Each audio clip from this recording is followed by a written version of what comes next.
Subscribe అడగట్లేదు, ఒక comment అడుగుతున్నా. బిగ్ బాస్లో తనూజని పక్కన పెట్టేస్తే కాసేపు మిగతా వాళ్ళలో ఎవరికి విన్నర్ అయి ట్రోఫీ గెలుచుకునేటువంటి సత్తా ఉంది? ఇమాన్యుయల్కా, కళ్యాణ్కా, డీమన్ పవన్కా, భరణికా, శ్రీజాకా, ఇట్లా మీరు ఏ పేరైనా సరే కామెంట్ చేయండి. 1000 కామెంట్స్ టార్గెట్ పెట్టుకున్నాను నేను. సబ్స్క్రైబ్ అడగట్లా, ఏ ఛానల్ అయినా సబ్స్క్రైబ్ అడుగుతారు, మనం సబ్స్క్రైబ్ అడగట్లా.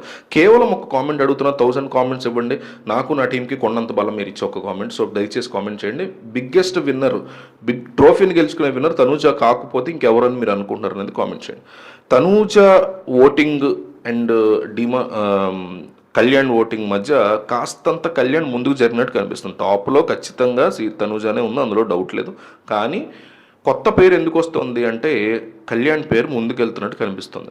నాకు తనూజ ఓటింగ్ విషయంలో నాకు అర్థం కాదు ఏంటంటే ప్రీ ఎగ్జిస్టింగ్ ఫ్యాన్ బేస్ అనేటువంటి మాట వినిపిస్తూ ఉంటుంది. కానీ ముద్దమందానం సీరియల్ 2014లో అయిపోయింది. అప్పటి నుంచి కూడా ఈమెకి అంత ఫ్యాన్ బేస్ కంటిన్యూ అవుతూ వస్తుందా? అంత సీన్ ఉందా?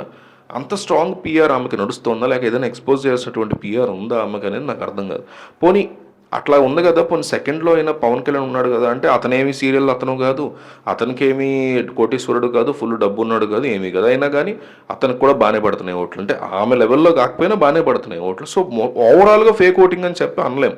బట్ తనూజకి ఎక్కడి నుంచి వస్తున్నాయి? ఆమె కట్టేటువంటి శారీస్ కానీ, ఆమె పద్ధతి కానీ ఇవన్నీ నచ్చి ఫీమేల్స్ ఓట్లు వేస్తున్నారా? ముద్దమందరం సీరియల్ ఫ్యాన్స్ ఈ లెవెల్లో ఉన్నారా? అదేమన్నా కార్తీక దీపమా, లేకపోతే మా చిన్నప్పుడు వచ్చే చక్రవాకమా, ఋతురాగాల, ఇక అది ఎవడో తెలియదు ఈ జనరేషన్ వాళ్ళకి. కానీ సో ఎందుకు ఆ లెవెల్లో తనుజకు ఓటేస్తున్నారనేది నాకైతే తెలియదు. Definitely she is a very good player, కానీ ఇంకా బెస్ట్ ప్లేయర్స్ ఉన్నారు కదా హౌస్లో అని నాకైతే డెఫినెట్లీ అనిపిస్తూ ఉంటుంది. మరి ఆ peak level of voting Emmanuel లాంటివాడేమో అసలు నామినేషన్స్ రాకుండా తప్పించుకుంటూ ఉంటాడు. వస్తే తెలుస్తుంది అతని సత్తా ఏంటి, 3లో ఉంటాడా, 2లో ఉంటాడా, కళ్యాణ్ కంటే టాప్లో ఉంటాడా, తనుజతో కొంచెం మార్జిన్లో ఉంటాడా, లేదా లాస్ట్ ప్లేస్కి వచ్చేసి ఉంటాడా? తనుజ టాప్లోనే ఉన్నప్పుడు ఇమాన్యుయల్ లాస్ట్లో ఉంటాడా, లేదా తనుజ దాటి ఇమాన్యుయల్ పైకి వెళ్తే ఫస్ట్ టైం మనం ఓటింగ్లో అతని పేరు చూడగలుగుతాము. ఫస్ట్ నేను అదే అంటున్నా, ఇమాన్యుయల్ కనుక వస్తే ఫస్ట్ టైం ఓటింగ్లో అతని పేరు ఏమైనా చూడగలుగుతామో అనేటువంటి కొత్త పేరు అంటే మేబీ ఇమాన్యుయల్ చూడగలుగుతామేమో ఫ్యూచర్లో అన్నట్టు అనిపిస్తుంది. ఈ తనూజ పిఆర్ కానీ దీని గురించి ఈ మొత్తం వ్యవహారం మీద కానీ చాలా డౌట్లు అయితే ఉన్నాయి. దీని గురించి త్వరలో మనం ఒక ఎక్స్పోజ్ లాగా ఏదన్నా అంటే ఏది పడితే అది వాగకూడదు కాబట్టి బ్యాక్గ్రౌండ్ వర్క్ చేసి దీని గురించి ఏమన్నా మనం బయట పెట్టగలిగినటువంటి విషయాలు ఉంటే బయట పెడదాం. కానీ ప్రస్తుతం మాత్రం ఓటింగ్ అనాలిసిస్లో తనూజ టాప్లో నడుస్తుంది. తర్వాత కళ్యాణ్ నడుస్తున్నాడు అని మనకి ఒక స్ట్రాంగ్ ఇన్ఫర్మేషన్ అయితే వస్తుంది.